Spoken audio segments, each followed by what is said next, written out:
cry for help in 4 voices. 1. Student. A boy pushes through school doors and the earth trembles with feet pounding away in fear. He placed a gun in his grip, let the bullets fly, watched the bodies drop, crack, crack, crack! His face was pinched, arms limp, but his AR-15 made the world go lopsided. Suddenly, we tucked ourselves away into crawl spaces. Suddenly, we saw flesh bags left in his wake, souls escaping, cooling skin. Suddenly, we ran. 2. Mother. The world moves on and you don't.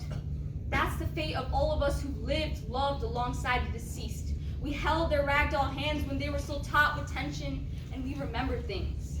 Things like our kids unpacking their backpacks before school and prison lines. Things like red eyes peering at their faces from the high corners of corridors. Things that should have been security, not ineffectuality.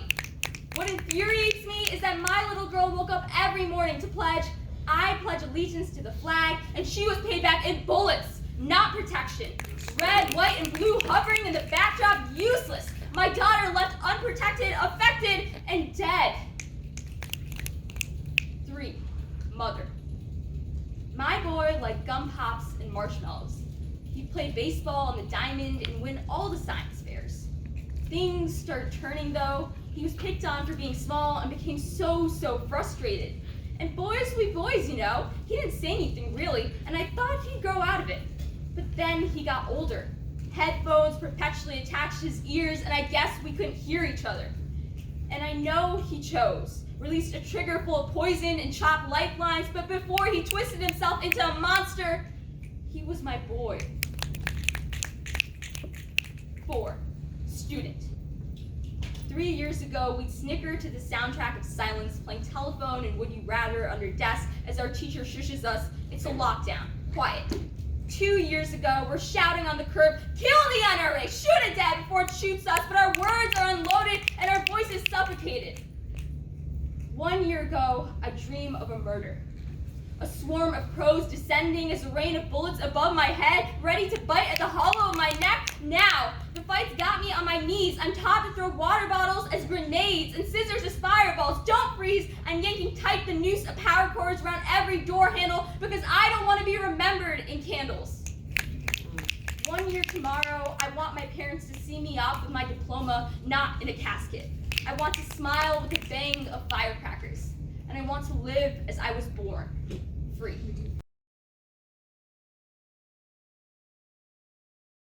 What I pass on to my kid.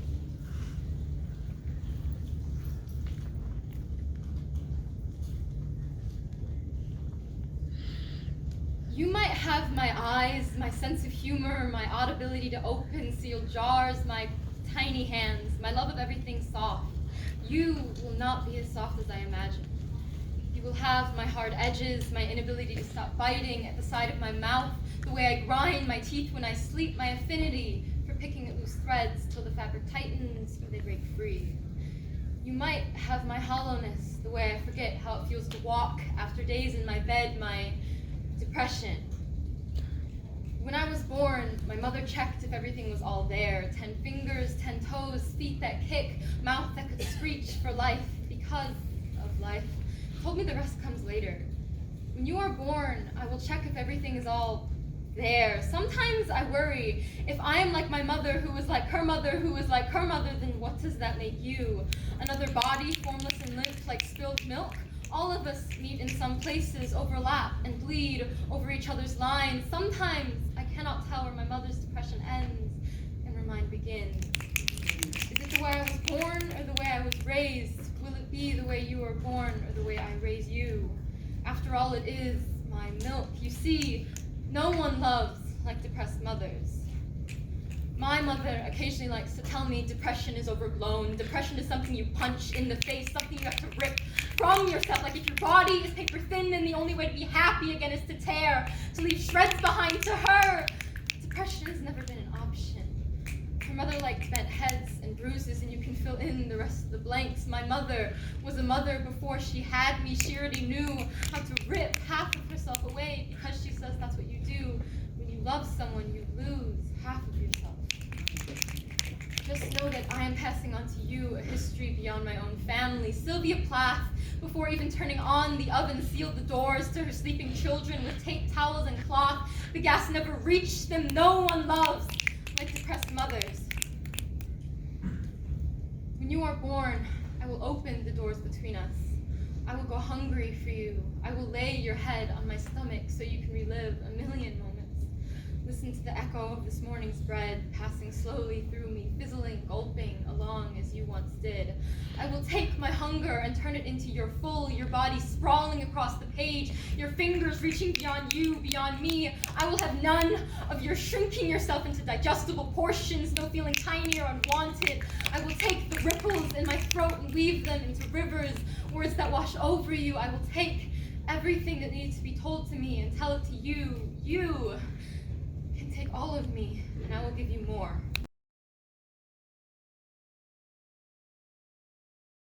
The only party on Mars is the communist one. Yes, sir. Dear Earthling, my grandparents, right? Have you read the news? Headlines shout, it's the red age, and there we are on the front page, planting a crimson flag with 5 gold stars waving to our favorite grandbrat all the way from Mars. Dear Earthling, my grandparents, right? Up here, everybody looks like us, thinks like us, everybody is proud to be made in Mars, this red planet that never enters the red, economically already ready for solar system domination. Up here, red, the blood that floods and hearts ahead, the blush to flush cheeks, watching weeks of military parades where our soldiers march, unafraid, with fists to their chest as they pledge allegiance to the flag that spread its revolution. Dear Grandma and Grandpa, I write in the letter I will never send. Have you read the news? All I will tell you is Mao's portrait smiling over Tiananmen Square. That face no one dares deface, a signal to massacre. Massacre, which one? 1962, the Great Leap Forward, 45 million starved to death. 1971, the Cultural Revolution, tens of millions persecuted without trial. 1989, Tiananmen, thousands shot point blank. 2020, Hong Kong. 16,000 rounds of tear gas and the symbol of a woman's eye shot tearless. Have blind or have finally seen that any citizen of Mars is a fugitive, under surveillance, imprisoned behind shut-door policies or iron curtains, under surveillance, re-educated with the religion of communism, under surveillance, every word and thought and cough censored. Citizens, bleeding red is revolution, bleeding red is revolution, bleeding red is revolution, bleeding red, bleeding... Dear Nana and Yaya, this is the letter I can never write. I know you don't read the news. You are watermelon farmers from Gansu province, China, with nothing more than your high school diplomas and fingers whittled thin by the fields. I know you were born into scarcity, the kind that finds running water a luxury, that relies on the communist state for paved roads and electricity. When I visit, you are just Nana and Yaya, not two of 1.4 billion citizens who trust a regime that does not trust them back. All it takes is the creep of night, the trick of light, and suddenly you are strangers, as alien as Mars. And am I the threat?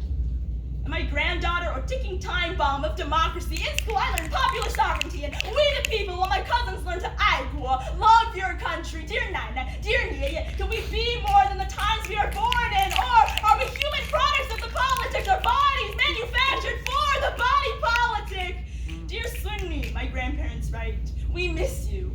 We don't know, won't know the answers about nations and families and distance, but at night when our bodies retire and the dark pulls its covers over our tired, we look up. We search the Martian sky for something to hold us through dawn. Not nations, not distance, but Earth, but you.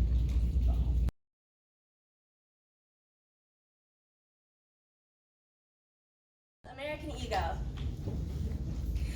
It's holiday season! Like, where do you want to shop? I know Target's right around the corner. Look, AE, I love American Eagle. Oh, you mean Appropriation Enterprises. I heard they have silk, the real deal, red kind. I heard there's a whole stall of mannequins and imported dolls. I heard it's for it. I heard it's alien. And I heard it's all ours for the taking. Even though we hit the stores just last weekend, Why not do it again? These clothes are definitely in season. And the next season, And the season after that. We'll grab culture by its thread and wear it in our stead. Take those hijabis from the brown woman's head and pose with it on the front cover while Boom! the brown woman falls dead. check out their latest deal. Wall one, get one free. Did someone say free? I want a partition. Let's buy everything off the racks for our mothers. Brothers. Friends. Fiends. Second cousin twice removed. Or Just our American ego. I Aisle, cultural appropriation. A kimono in one hand and a sari in the other. Isn't that the most flattering thing? Oh, kimono. Isn't that the new Kardashian shapewear line? Hashtag kimono! Let's treat culture as costume. We're this country as couture. Let's wear makeup. Too dark and not our own. Let's write our names in the opening credits of this role just for today, and I'll give it back. Promise. Take this rice hat, pair with bindis and hammocks because fashion is fun. These countries are cheap. There's almost no cost. Nothing's getting lost. In translation, we're simply appreciating a nation. Aisle, marginalization. Oriental? I think that means Chinese. You mean disease? Bats or snakes, they'll eat anything that moves, right down to the bone.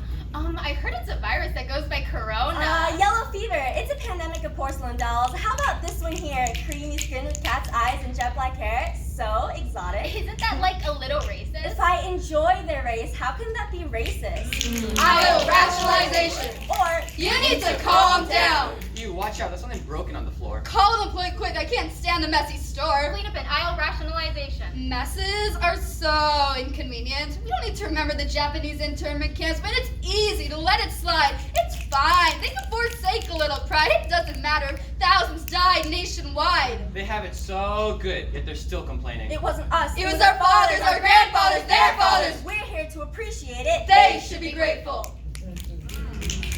It's holiday season. Aisles clear. Shelves bare. Lights off. Store closed. When the door is shut, what is left? Us. Asian American is. Trying to remember the places left behind and how Mingyong sounds from the lips of kin. Legs crossed on the floor, seeing dosa, idli, and vada bleed through yesterday's newspaper. Moving our hands over the flickering flame of the arti, the heat seeping into the faces of my open palms. Keeping the second language under my tongue, melting quick like stale rice paper and leaving my mouth dry. Asian American is.